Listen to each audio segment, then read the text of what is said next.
ডাল ভাত যাদের একঘেয়েমি লাগে খেতে, এই রকমভাবে ডালটা রান্না করলে আর কিন্তু লাগবে না। এই ডালটা খেতে কিন্তু খুবই সুস্বাদু হয়।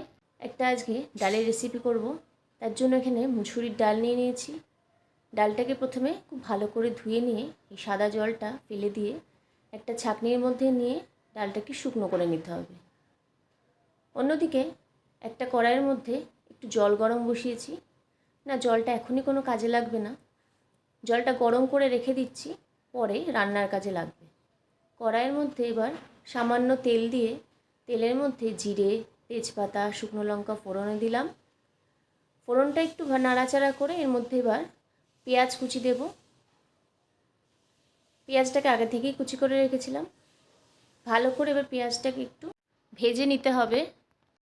পেঁয়াজটা আর একটু কালারটা চেঞ্জ হয়ে গেলে, নরম হয়ে আসলে এর মধ্যে একে একে কিছু মশলা দেব।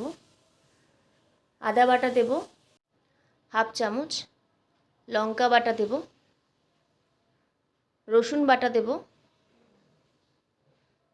এরপর গুঁড়ো মশলা দেব, ধনে গুঁড়ো, জিরে গুঁড়ো, হলুদ গুঁড়ো, নুন স্বাদ মতো। এবার এই মশলাটাকে একটু ভালো করে কষিয়ে নিতে হবে। এই মশলাদার ডালটা আপনারা অবশ্যই খেয়ে দেখবেন।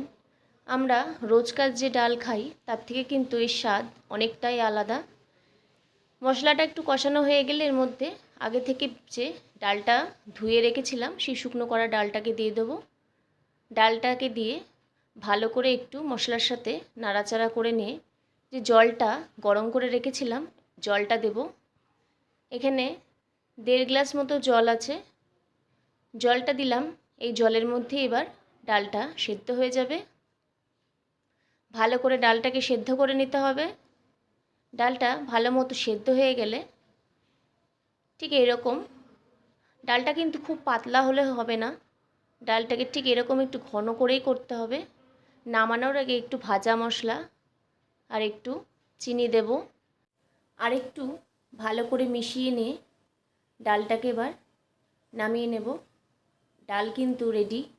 এই ডালটা ভাত, রুটির সাথেও কিন্তু খুবই ভালো লাগে খেতে।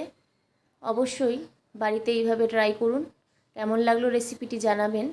ভালো লাগলে লাইক, শেয়ার এবং চ্যানেলটিকে সাবস্ক্রাইব করে যাবেন। নমস্কার।